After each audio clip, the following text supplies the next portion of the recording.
You know, the celebrity interviewer, Isaidit, the poet, brand ambassador, and you know, I represent the Chicago Bridge magazine, home of the legendary Roy Ayers, music interviews and articles. And it's always a pleasure to connect with a lot of dope people out here in, you know, the Chicagoland area. And this man been on his grind for a long time. You know, he hit the poetry scene hard and never looked back. And he called himself the Prince of Pain, better known as Pop. What's good, my dude? Much love, I said it. Yes, sir. Much love to the Chicago Bridge magazine for having me. I love it, you know. I'm here to give y'all what y'all need, you know. Yes, sir. Man, we're going to just kick it off like this, man. If I could just ask the first question.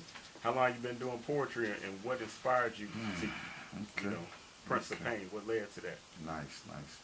Basic for me to start from the beginning. So, I started writing poetry about 2002, 2003, I want to say. I was in prison. I was in Stateville, Joliet, Stateville Correctional Center doing some prison time. And I heard a guy, what was his name? Shabazz. And he was a porter, you know, in prison, which is a janitor for those who don't know, who is also an inmate but has a little bit more freedom, so he gets to run around and do the round force or whatnot. So every night, like routine, he would come and spit me a piece. He came to me one day and he spit a very, very serious piece that this guy's doing natural life, so God bless him. His story of him being incarcerated for natural life is pretty much this poetry piece that he spit to me. It was a pretty deep piece. I'll never remember the title. All I could just remember is him saying certain bars, but the moral of the piece and that made that piece was that he was in prison for killing his stepfather for violating his little sister. So, I mean, he messed me up when he spit some painful stuff. I was like, wow, poetry's pretty dope. You know, all I knew about was gang banging and stuff like that. I was a knucklehead just coming to prison. I had never been introduced to the form of spoken word poetry, or it was something new to me. A little while after that, I got to doing a little research. When I came out of SEG, I got my TV, I got my belongings, and I got put up on Def Poetry Jam, or Def Jam Poetry. Right. I got introduced to some of the dopest poets by that show back then. One of the first poets that I connected with on that show was a legend out of Chicago, was Red Storm. And that night, right then and there, I said, you know what? I'm gonna start writing some of this pain I got inside me on paper. You know, I can maybe mine will sound dope. So I wrote 2-3 pieces. I think I did them to an instrumental. They were short. They were not that great, you know, to tell you the truth. But I got to about my third piece, and I was listening. I remember this because this is how I came up with my name. So I was listening to Sade and a Tupac remix, The King of Sorrow. So, and they were vibing out, and I was writing poetry. And I got somewhere in the metaphors that says something about there's a king of sorrow, there's the drama queen, and I'm the Prince of Pain. And I don't think I've ever published that piece. So it was what gave me my name that night. Right. It was me starting to develop my writings and where I wanted to direct what I was creating a character in a book that later came to life. A year later, I involved myself in a poetry slam in Stateville. I won first place, and I won the next 10 years straight at their poetry slam. I came home, tried it a few times, and you got pop. So that's how I got into the poetry. That's what's up. Congrats. You know? That's what's up, man. That's powerful message and how to get started, you know what I mean? That's super dope, man. So I heard you was also a published poet. Tell us a little bit about that and where was the first time you was published? Oh, wow. I think I was already published in prison. I just didn't know. I was involved with a couple of college students, and they were taking my poetry. We had Farrakhan come visit us. We had UIC come visit us. I got my associates in science while I was locked up, so I stood a little bit active. You know, I still touched the streets, and I still grew. I still got empowered. I still empowered people, and so, you know, that's how that went, you know. Right. Oh, the publishing in prison. I got out. Publishing took a whole nother route. We call it distribution, worldwide distribution. Now you can find me at any major store. I'm on Tidal. I'm on iTunes. I'm on every Spotify. I'm on every major. So that happened when you want to skip and how I started doing music. Well, with that being said, Yeah. just go ahead and let the audience know exactly how they can reach you on social media. Anybody want to find Pop? Pop stands for Prince of Pain. It's real simple. PrinceofPain.com. I got my own website. It'll take you to my Snapchat, my Instagram, my Facebook, my YouTube channel. And I think that's all I've been able to learn so far. But PrinceofPain.com. Clear as day. I didn't know what I wanted to do with my life. You got a grown man that just did 20 years locked up. I got taken off the street at 19. I returned at 39. You know what I'm saying? I didn't know nothing about Google. I had to learn how to use a smart, stupid phone, an iPhone, or whatever you want to call them phones. That's You know, what it is. but it was a whole culture shock. I remember I just wanted to perform. I just wanted to release. I just didn't feel good. I had a lot of pressure built up. I've learned now that as time goes on, that's when some of my best writings even gets created, when I'm feeling the most pain. It'll make me want to go do something productive, which is something I was known for, to show all these kids how to do something productive with their art, whether it's rap, poetry, whatever, whether they're talking about they want to beat people up or whatever, as long as they're professionally, creatively packaging it, If we can take a moment and introduce these lovely ladies that's on the side of us, please. My name is Saina. Okay, Saina. And how can they reach you on social media if they wanted to follow you or maybe even support you? I don't know. Facebook, Saina Diosa. Instagram, Saina Diosa as well. These And then I have my website as well. These beautiful ladies right here, they're bookable. They're working with the dopest people in Chicago. They're published models. And tell them again so they can hear you, where they can follow you at, your website. SainaDiosa.com. There That's you my have it. website. Hi, I'm Ja. You guys can find me on Instagram and Twitter as I am just Ja. You want to jump into the music? Please, man, let's definitely talk about the music. So I got connected with fashion, and I got connected with females, and the whole industry pretty much on a whole nother level. That wasn't just doing open mic poetry or going to high schools or doing stuff with the kids. I got to a point in my career, or in the development of finding an identity of what I wanted to do in my life. I said, well, let me go back to the fundamentals of what saved my life, which was poetry. Poetry saved my life. So I always had like a mission statement. Oh, I never told you where I went to perform or how I went to perform. So I had a mission statement. I came out the joint. I said, you know what? I owe poetry something to save my life. Right. So I want to be the dopest poet in the world. It can't be no more doper than poet than me. I got to do this. I got to show poetry the appreciation, and that it means something. I would think back about how dope and how many millions of views a regular rap video, and I don't even want to send shots, but some of this music that they make nowadays is very disrespectful. Yeah. It makes no sense, and it's everywhere. You know what I'm saying? But you know what? Then again, I can't be so judgmental, because I'm learning not to be so judgmental, because I'm not perfect in a new day and age. So I have to be more open-minded about what other people like. So I'm learning to do that. Excuse me, Pop is growing up in a whole nother world, so I'm getting used to that. But I wanted to release, I wanted to perform. I tried the whole working with the kids, I tried the open mic thing, whatnot. I killed myself. I said, how the hell do I take this stuff to another level? I'm watching all these millions of views for music and art that is not even supposed to be appreciated.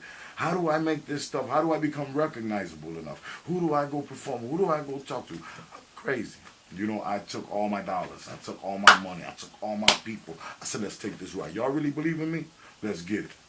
I had no plan, but I knew how to work. I knew how to drive. I knew that if 20 years and oak sticks and getting spit on and getting called a stick and telling me that I was never going to make it home and just treating me as worse as you could treat me. To me, coming home and winning a humanitarian award for empowerment, that I was just a little bit more than just pop, you know, and that I could really make anything that I wanted possible in this world pop. So I kept working. I got recognized. Shout out to Mr. Earl Winfrey at Intellectual Radio. He didn't recognize me. He didn't find me, but he has a platform. It's called Intellectual Radio, iHeartRadio. He has about 60, 70 shows there. They're daily. Website, intellectualradio.com. I was taken there by other people who host like yourself and have their own shows and their own platform. They contacted me, hey, Pop, could we get an interview? At this time, I didn't have nothing to tell them other than maybe spit a piece. So pretty much, it's places like this that really help upcoming artists. I owe it all to everybody underground. I want to thank Intellectual Radio, who took me under their wing. Shout out to Earl Winfrey from Intellectual Radio. I can't say he discovered me, but he sure made me a hell of a radio host and gave me my own show, my own platform. I went there getting interviewed. Pop, you're dope. Come spit for us. So I would go. I still didn't have a resume yet. All I could tell them is from the cage, I'm out here on the streets. You know, I couldn't tell them from the cage to the stage and the movies and awards yet. I wasn't ready to even give them nothing other than maybe some poetry. Okay. But I used the platform to help models. I used the platform to help organizations, nonprofits, even running candidates, even though I don't get too much into politics, that were doing good in the community. Athletes, actors, actresses, rappers, you name it. 2.5 years I did iHeartRadio, Pop Radio, and Intellectual Radio through the mentorship of the owner of a radio station. So that opened a lot of doors. Doing the radio, I had a promoter come at me and ask me if I wanted to open up for Slick Rick. Right. Slick Rick. Right, of course. You say what? Slick Rick. Oh yeah, and I'm green. I remind you now. Right. I'm green. You know, I don't really know. You know, but I think nowadays to anybody to tell them, hey, you want to open up for Little Boosie, you want to open up for Lil Wayne, somebody that they really are a fan of their music. You know, so not only did that happen, but even before I got to do the show, the same promoter said, well, I got a show the week after that for DMX. Yeah, I'll put you on right before DMX. That's crazy. And I'm like, man, I don't even got no music yet. You know what I'm saying? What they talking about? You know, I'm just spitting poetry. So it forced me to step my game up, not step my game up, but to execute whatever it was I was getting hired to do, which was grab some Tupac instrumentals and get my ass out there and do some poetry and try to please 3,000 people. Right. I did it. I don't know how I did it, but I did it. You know, it's up on my website. It's up everywhere. I opened up for Method Man and Redman the week after that. That was a heck of a couple of months. Right?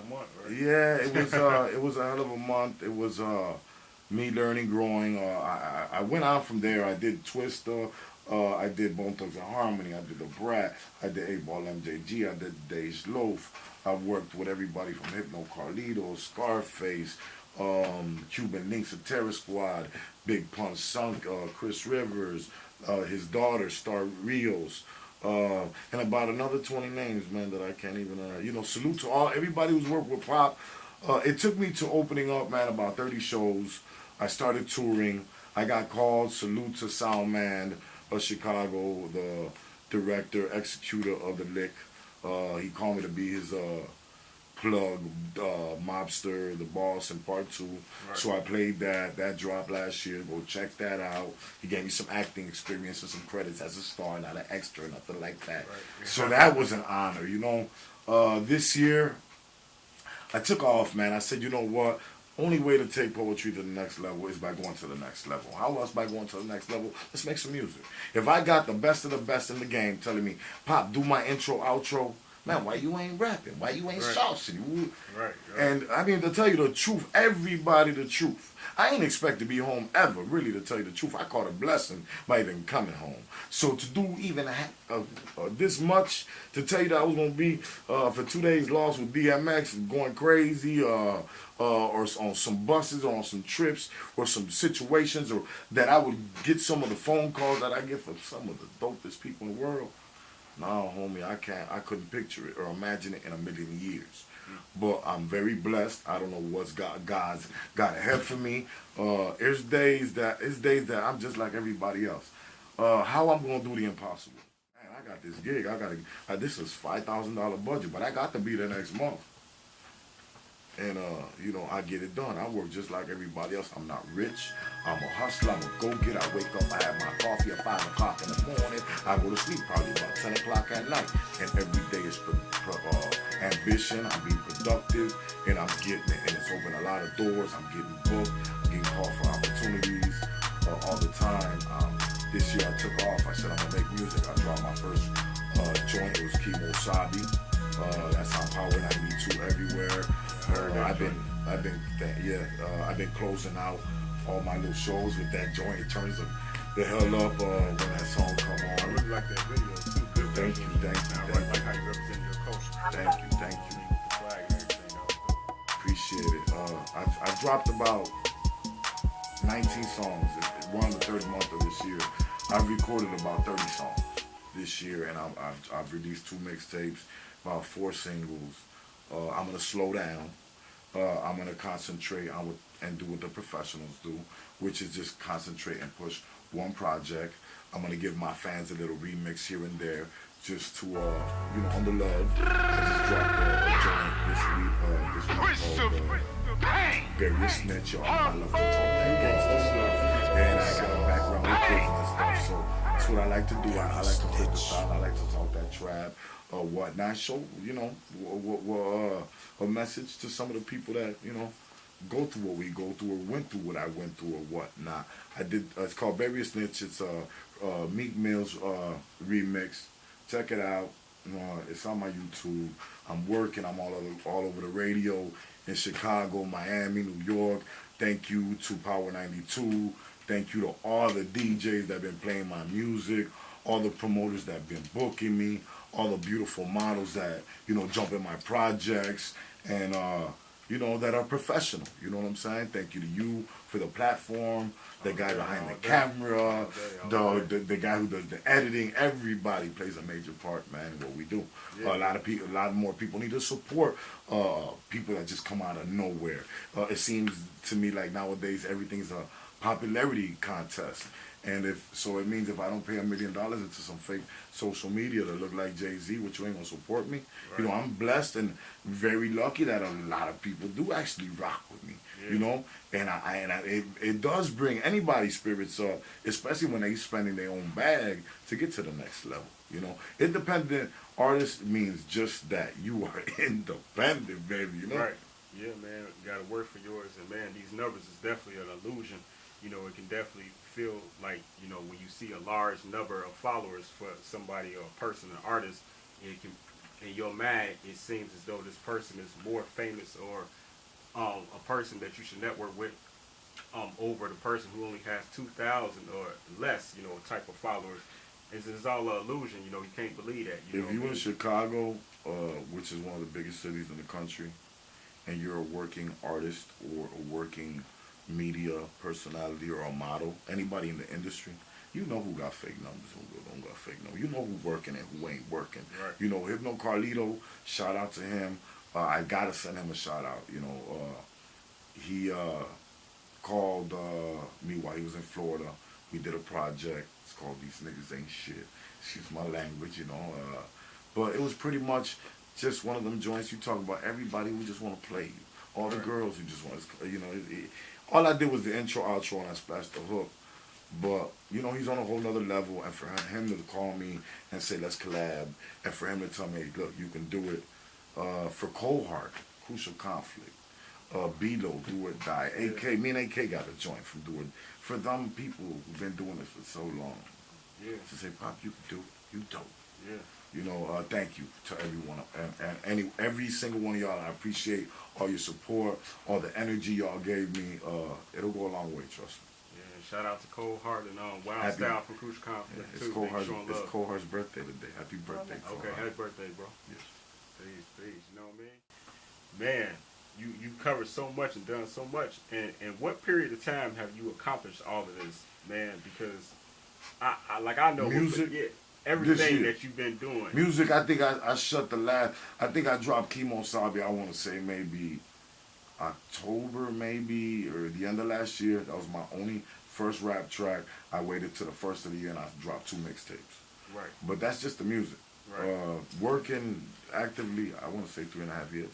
Right. So you've accomplished all this in 3.5 years. Accepted all these awards, which is great. And talk about, you know, like some award that maybe means most dear to you. You know, that you know, was maybe surprised that you received. I get more out of the appreciation of the recognition. All of them meant something to me, man. Didn't one mean more than the other? Just for people to take out their time and be like, you know what, you're super dope, Right. and we're gonna bring you up here and tell you're super dope. Bring your mom, bring your models, bring your girlfriend, bring your family, and we're gonna make a moment about you. They're all significant. I received POET 2013. I was out 3 months, and I went and rocked Detroit for them. I mean, it's in the short period of time that I've done this, it's unbelievable. I can't believe the body of work I got up under me.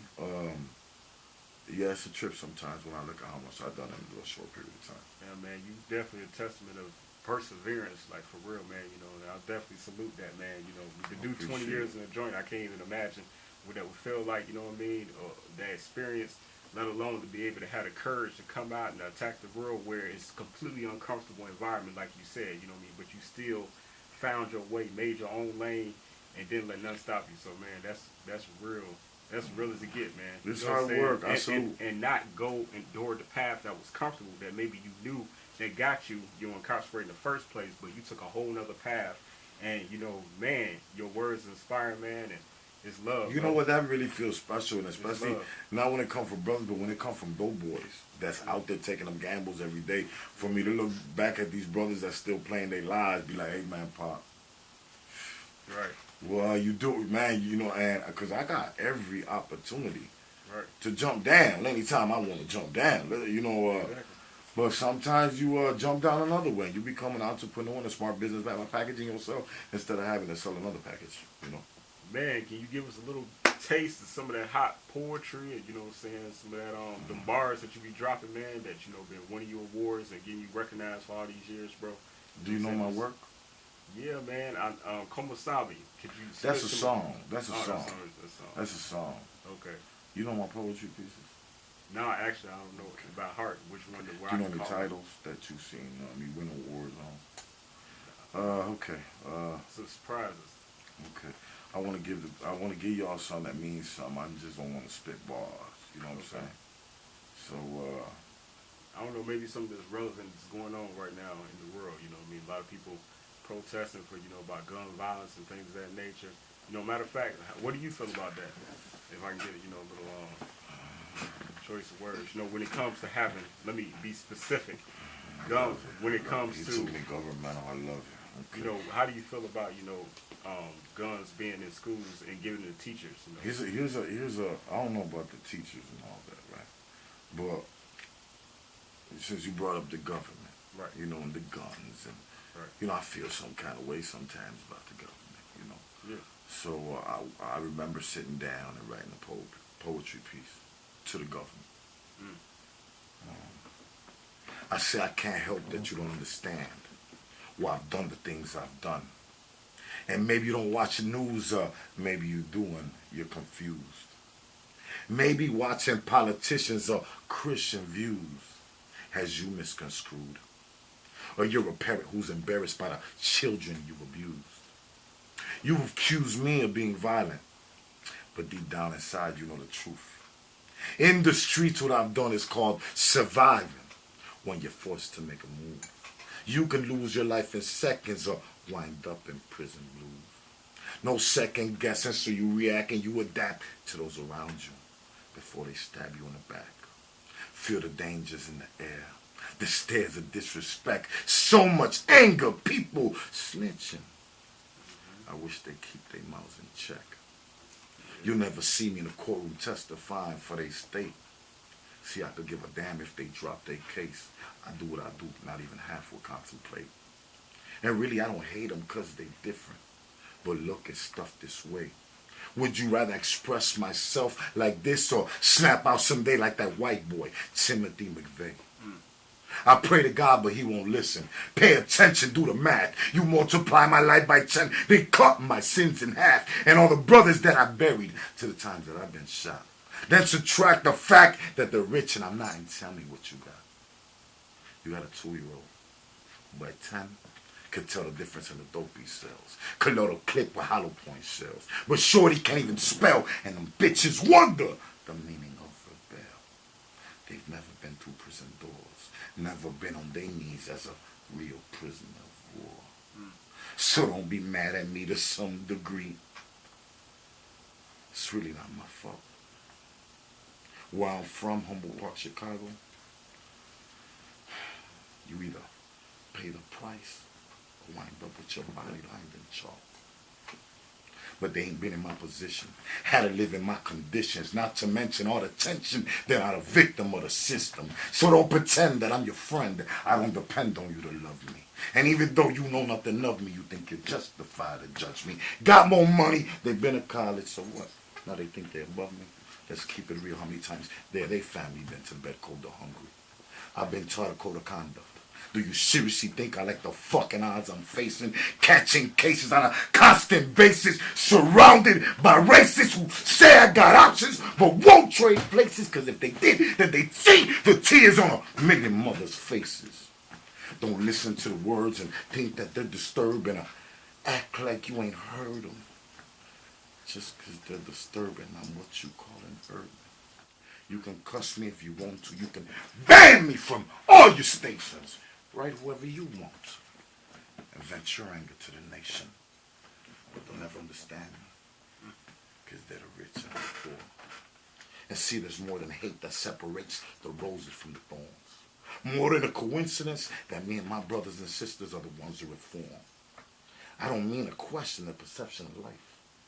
But to keep it gangster, I get the impression them bitches don't even know what it's like. It's like Che Guevara telling us not to imagine. Like Charles Manson asking us for a little compassion. Like passing out big 40s to kids on X and acid. So tell me what the fuck it is we even have in common. Because people in our government just make me want to vomit. Reverend Martin Luther King had a dream. And he and it was killed. Don't act ignorant. You know the deal. Their mission is pain. The sufferance of single mothers and imprisoned fathers. They flood the streets with guns and drugs, and they watch us kill each other. And yet they think it's fair when they compare all our wounds and scars. But to me, that's like trying to compare a canoe to Noah's Ark. And they set out, born to never fall in love with his hearts. But I ain't no motherfucking Mark. That's it. That's all you getting. It's the Prince of Pain. To the government. Shout out, man, to Chicago Bridge Magazine. Hi. Auntie Bridget, the whole family. Beautiful studio. Let's get it, Chicago. I got a lot of work coming up. PrinceofPain.com. Hey, man, you know, really, it's kind of like speechless, you know, after what you just did, man. Man, I felt all that. Man, it's much love. Salute, brother, all day. Man, that was super powerful, man. One of the greatest pieces I ever experienced in my life. You know, I mean, I've been doing this since '01. So, man, again, thank you to the ladies that's you know, supporting, you know, the whole movement, everything that we're doing. Thank you, everybody watching, supporting. We love you. Definitely want to continue to support Prince of Pain, better known as Pop. He making big things pop out here. You already know. You know what I mean? I'm saluting this man straight up. He's doing big things, man. You know, what he's achieved in a small number of time. Man, it's just amazing, man. It's Chicago, nigga! I said it. And if I could do it, praying on my downfall to come. They don't want to see me win. In a joint on the deck with the guys. A struggle that I never forget. Hit with the test, raised by the best. Hating the doubt, put it to rest. Pray to the gods, did the repent.